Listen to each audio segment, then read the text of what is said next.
Hi friends, அஸ்ஸலாமு அலைக்கும். Welcome to Afiya's kitchen. இன்றைக்கி நம்ம வீடியோவில் பாய் வீட்டு சிக்கன் பிரியாணி ஒரு 1/2 கிலோ எப்படி செய்யலாம்னு சொல்லி பார்க்கலாம்.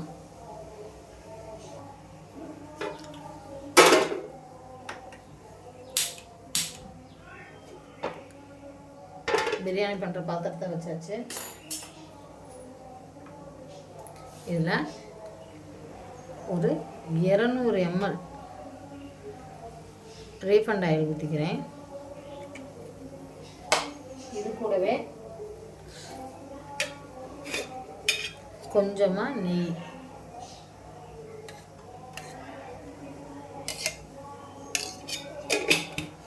நல்லா காயட்டும்.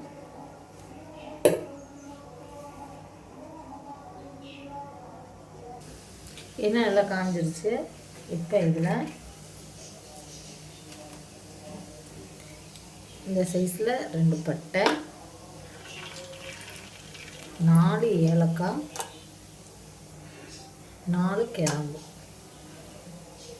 நல்லா பொரியட்டும்.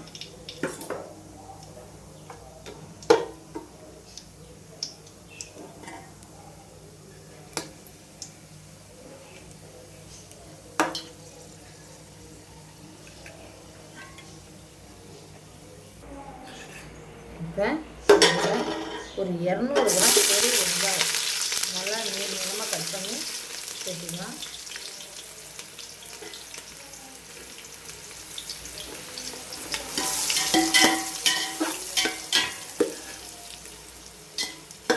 வெங்காயம் நல்லா பொன்னிறமாக நல்லாவே வதங்கணும், ப்ரௌன் கலரில் வரணும். அப்போ தான் பிரியாணி நல்லாயிருக்கும். மேக்ஸிமம் பாய் வீட்டு பிரியாணி பார்த்திங்கன்னா நல்லா வதக்கணும். வதக்கிறதுல தான் அந்த டேஸ்ட்டே வரும்.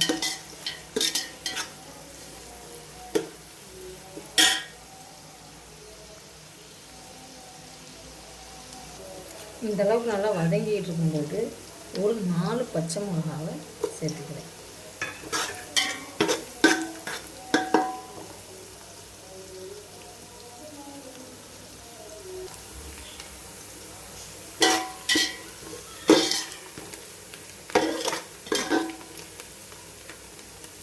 இந்த அளவுக்கு நல்லா வதங்கணும்.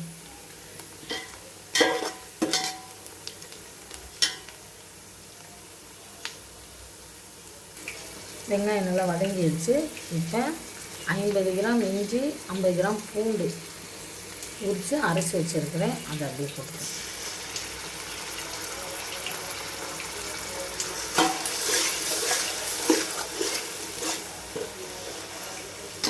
இஞ்சி பூண்டு பேஸ்ட்டு போடும்போது அடிப்பாகத்தில் ஒட்டும். இப்போ நம்ம என்ன பண்ணோம்னா லைட்டாக 2-3 உப்பு போட்டுக்கலாம்.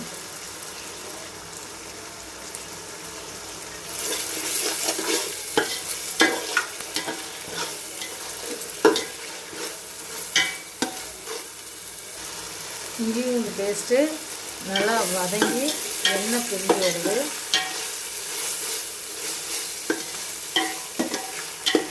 ரொம்ப டைம் எடுத்து வதக்கணும். அப்போ தான் பிரியாணி டேஸ்ட்டு நல்லாயிருக்கும்.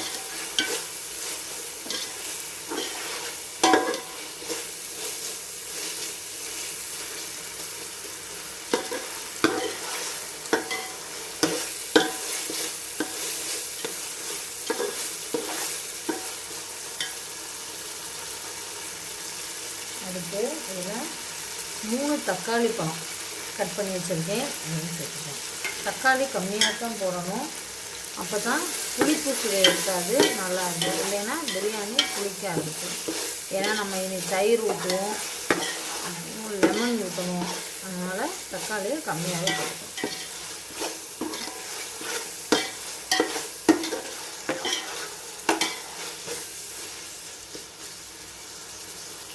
இந்த அளவுக்கு தக்காளியை நல்லா வதக்கணும்.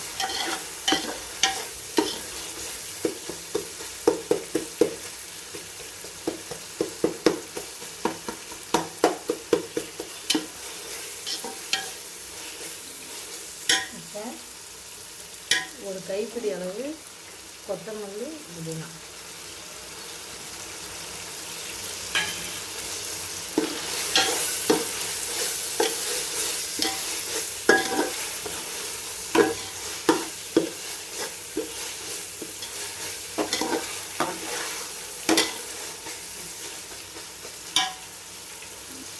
எல்லாம் நல்லா வதக்கியாச்சு. இப்போது மிளகாத்தூள்லாம் போட்டுக்கலாம். இந்த மாதிரி ஒரு டீஸ்பூனில் 1 ஸ்பூன் மிளகாத்தூள். ஏன்னா நம்ம ஏற்கனவே 4 பச்சை மிளகா போட்டிருக்கோம். அதனால் மிளகாத்தூள் கம்மியாக காரத்துக்கு தகுந்த மாதிரி பார்த்து போட்டுக்கங்க.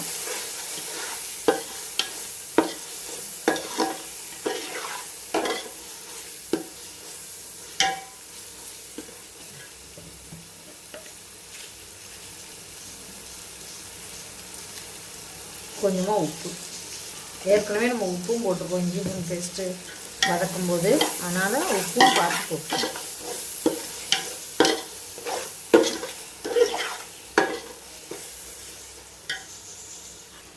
இப்போது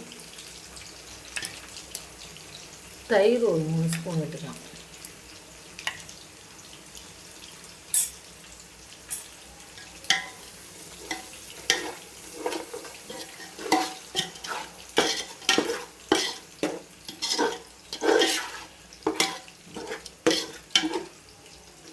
தயிர் விட்டு நம்ம பிரியாணி செய்யும்போது கறி நல்லா சாஃப்டாக வெந்துடும், டேஸ்ட் நல்லாயிருக்கும்.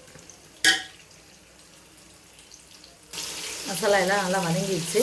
இப்போ நம்ம க்ளீன் பண்ணி வச்சுருக்க 1/2 கிலோ சிக்கனை இதில் போட்டுக்கலாம்.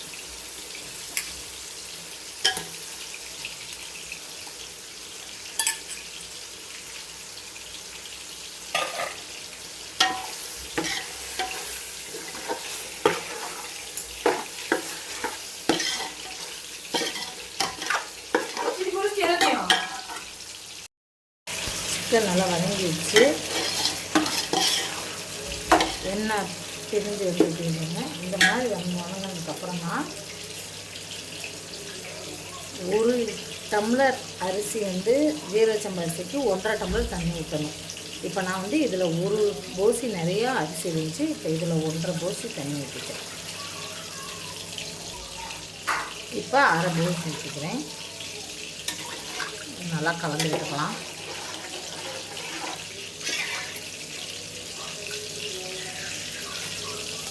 மூடி வச்சிடலாம். நல்லா கொதி இருக்கும். தண்ணி நல்லா கொதிச்சிருச்சு. கறியும் ஆல்மோஸ்ட் 3/4 வெந்துருச்சு. இப்போ நம்ம கழுகி வச்சுருக்க அரிசியை போட்டுக்கலாம். அரிசியை நம்ம தாளிக்கிறதுக்கு ஒரு 20 நிமிஷத்துக்கு முன்னாடியே ஊற வச்சிடணும். அப்போ தான் சாப்பாடு நல்லா பலபலன்னு உதிரி உதிரியாக வரும்.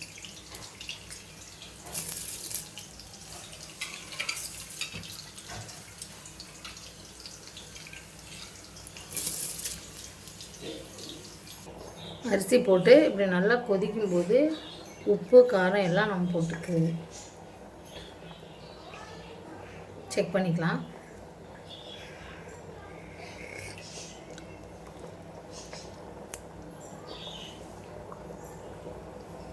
எல்லாமே கரெக்டாக இருக்குது. இப்போ அடி வர நல்லா கிண்டி விட்டு மூடி வச்சிடலாம். இப்போது ஒரு 1/2 லெமனை புழிஞ்சு விட்டுக்கலாம்.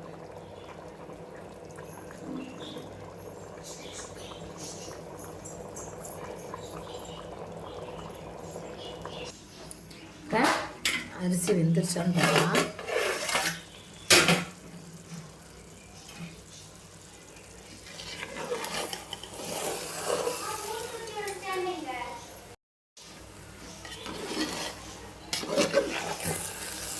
நல்லா தண்ணியெலாம் இஞ்சிடுச்சு. இப்போ தம் வச்சுக்கணும். அதாவது அரிசி 3/4 பதத்துக்கு இப்படி வெந்திருக்கணும். இப்படி பார்த்தாலே நமக்கு தெரியும் 3/4 பதத்துக்கு வெந்திருக்கணும் அரிசி. அப்போ தான் தம் வைக்கும்போது சரியாக வரும்.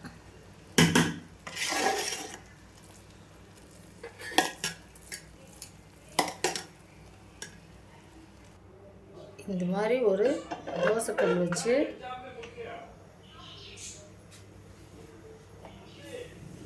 இந்த பிரியாணி பாட்டத்துக்கு வச்சிடலாம்.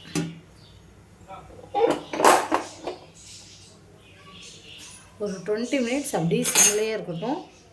அதுக்கப்புறம் பார்ப்போம்.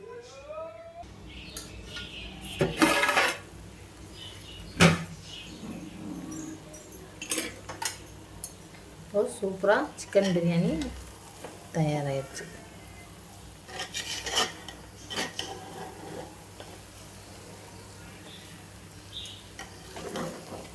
நீங்களும் இதே மாதிரி வீட்டில் செஞ்சு பாருங்கள்.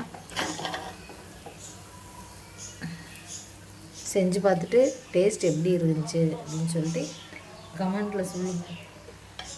Okay bye. நம்மளுடைய சேனலை சப்ஸ்கிரைப் பண்ணிடுங்க.